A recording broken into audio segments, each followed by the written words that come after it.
आज मैं नगर के प्रसिद्ध व्यक्ति पप्पू जी को बुलाना चाहता हूँ, जनसुराज के मेंबर को। आइए और बच्चों को कुछ बताइए इनके बारे में।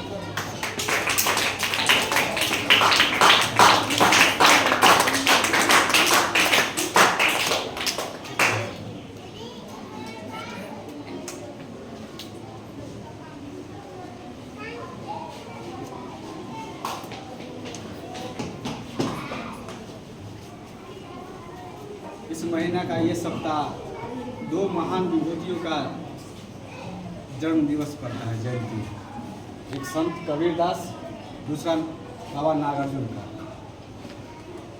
संत कबीर का 22 जून को कबीरदास की जयंती होती है और 30 जून को बाबा नागार्जुन का। दोनों महान विभूति, दोनों कवि थे, दोनों लेखक थे, समाज सुधारक थे और संत थे। दोनों का विचार जो है, दोनों का काल अलग अलग रहा, लेकिन विचारधारा जो है काफी हद तक मिलता जुलता रहा। दोनों समाज के प्रति, समाज में जो कुरीति है, जो गलत संदेश है, जो गलत प्रथा है, जो गलत आडंबर है, इसका विरोध करते रहे, राजनीति में हो या सामाजिक स्तर पर है। संत कबीरदास ने ऐसे ऐसे दोहे लिखे जो कालजयी है, जो सनातन सत्य है, जिसको किसी भी कालखंड में झुठलाया नहीं जा सकता।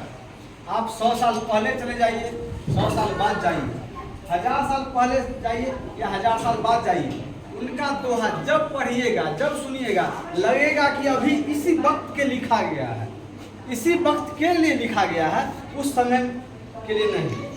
जिस काल में जाइए, सबसे बड़ी खासियत वही है।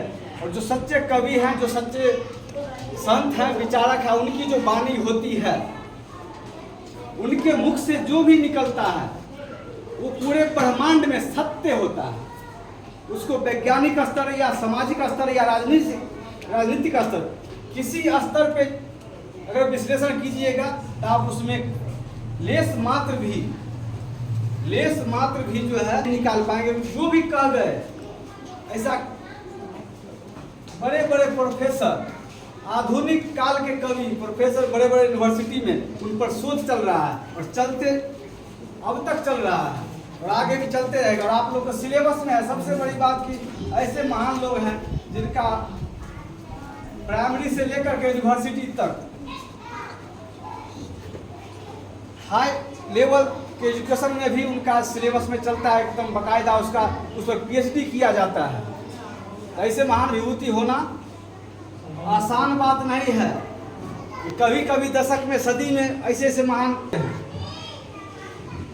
बहुत खुशी की बात है। धन्यवाद हमारे स्कूल के प्रिंसिपल, टीचर, डायरेक्टर और जो भी कार्यकारिणी समिति के हैं, जिस प्रांगण में इस संस्था को चलाने वाले हैं, जो इस कार्यक्रम को आयोजन करते हैं। इसमें सबसे खुशी की बात है कि हमारा बच्चा, हम लोग तो जो बोल पाते हैं, जो कह पाते हैं, वो अलग बात है। हम लोग का तो जो समय आया गया और जो आएगा तो तय है। हमारा जो नौनिहाल है बच्चा है, जिनका अभी शुरुआत हो रहा है, इनका करियर स्टार्टिंग पे है, अभी पढ़ाई लिखाई का है, इन लोग को बहुत काम आएगा। अभी जो सीख रहे हैं, पढ़ रहे हैं, बोल रहे हैं, इसी बहाने कम से कम वहाँ इस तरह का कार्यक्रम और साल, हर महीने, हर सप्ताह जब भी महापुरुष का कोई भी जयंती है अवसर पर जो है लोग का साक्षात्कार होगा, तो ये लोग इसी बहाने जो है अपने महापुरुष को जानेंगे, समझेंगे, उनके बारे में कुछ जानकारी इनको इकट्ठा होगी, जिससे इनके सिलेबस में भी काम देगा, पढ़ाई लिखाई, आगे जीके में भी काम देगा, हर तरह से। और ये जो आकर के मंच पर बोलते हैं, इनको जो मौका मिलता है 2 मिनट बोलने के लिए, ये सबसे बड़ी क्वालिटी है। ये क्वालिटी कहीं सिखाने से नहीं, ये अपना अभ्यास का चीज़ है। और इसके लिए बाकायदा ये ट्रेनिंग है एक तरह का। ये लोग जब तक मैट्रिक तक जाएंगे, 2-4 क्लास तक, तो बोलने में एक्सपर्ट हो जाएंगे, कहीं भी संचालन कर सकते हैं, बोल सकते हैं, संबोधन कर सकते हैं, किसी भी मुद्दा पर 10 मिनट बोल सकते हैं। इससे जानकारी में इजाफा होगा। इसलिए इस टाइप का कार्यक्रम जो है हर स्कूल में, हर संस्था में और सांस्कृतिक कार्यक्रम के बहाने होना बहुत अनिवार्य है।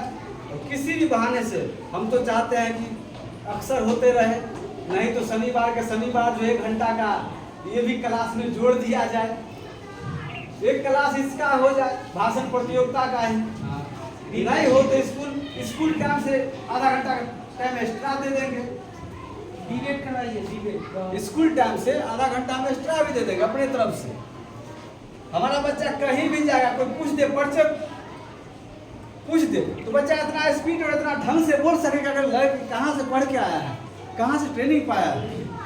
ये सब चीज़ बहुत बड़ी बात है। आप कितना भी पढ़ लिख रहे हैं, कितना भी कलम घस रहे हैं, अगर आप बोल नहीं पा रहे हैं तो ये बहुत बड़ी डिमेरिट है।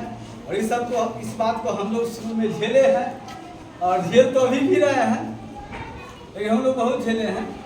आओ थोड़ा सा जा करके सुधार हो रहा है, मजबूरी है, अब तो सुधार करना पड़ रहा है। हम लोग चाहते हैं आपको सुधार करने की जरूरत नहीं पड़े, आप लोगों का जब जरूरत पड़े उससे पहले आप लोग एक्सपर्ट रहिए।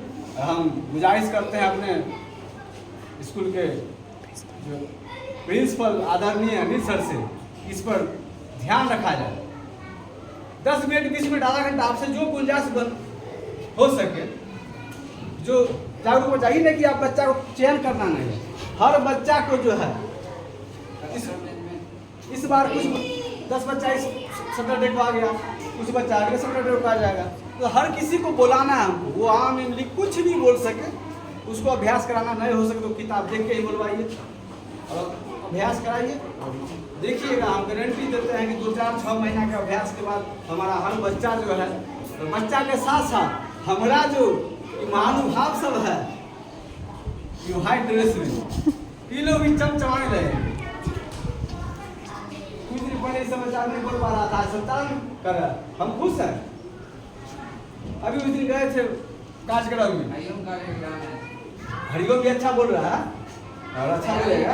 हाँ, हरिओम अपने उम्र में अच्छा संचालन कर रहा है, बोल पा रहा है, धीरे धीरे हो जाएगा, अभ्यास बेहतर होगा, कोई दिक्कत नहीं है। उस दिन गए थे, हमारा सिखाया हुआ लड़का नया नया कवि बना है, उसको सब चीज हम उसको ट्रिक बता करके उस दिन धुआंधार संचालन किया। हम उसको मंच से शाबाशी दिए कि यही होना था। उतना हम नहीं बोल पाते जितना वो संचालन किया मंच का। पूरे 3 घंटा 4 घंटा उसी को, हम इसी को बोलने दीजिए, इसको सीखने का मौका मिलना चाहिए, जो आगे दिन हमारा काम देगा। अब सब दिन जो बुजुर्ग लोग जो है कितना परेशान होगा, नया नया उभर के आएगा, उसको मौका देगा तभी ना आएगा। इस सबसे बड़ी बात बच्चा लोग का ही फायदा है कि महापुरुष के जीवनी के विषय में आप जो 10 गान बोलते हैं, उनका जन्म कब हुआ, मृत्यु कब हुई, उनका जीवन में क्या योगदान रहा, क्या अपने जीवन में किए, उनका क्या महत्व रहा, तो आप ये जो याद रह जाएगा अभ्यास के दौरान। इसी तरह से तो आपको मैट्रिक में, इंटर में कहीं भी जाएंगे, चाहे जीके का क्लास होगा, तो आपको याद करने की जरूरत नहीं है, ये सब चीज़ आपका अनायास याद आ जाएगा। इसके लिए लोग पटना दिल्ली जाकर कोचिंग करता है, जीके में यही सब पढ़ता है कि संत कबीर कौन थे, बाबा नागार्जुन का कौन सा काव्य कृति निकला था, हरिवंश राय बच्चन कौन थे, और कवि निराला कौन थे, ये सब जो दिनकर की धरती कहाँ है, ये सब पढ़ने के लिए लोग जाता है। अपना जमीन बेच करके, कर्जा लेकर के पटना दिल्ली पढ़ता है। लेकिन अगर बच्चा में ही सब कार्यक्रम में बहाने अगर आप समझ बुझ जाते हैं तो आपको आगे दिन कोई कष्ट नहीं है, और टीचर लोग का भी इससे बेनिफिट है। इसी बहाने से बहुत सारा नॉलेज जो है आपका अभ्यास रहता है, इसलिए पढ़ना नहीं पड़ेगा, याद करने की जरूरत नहीं है।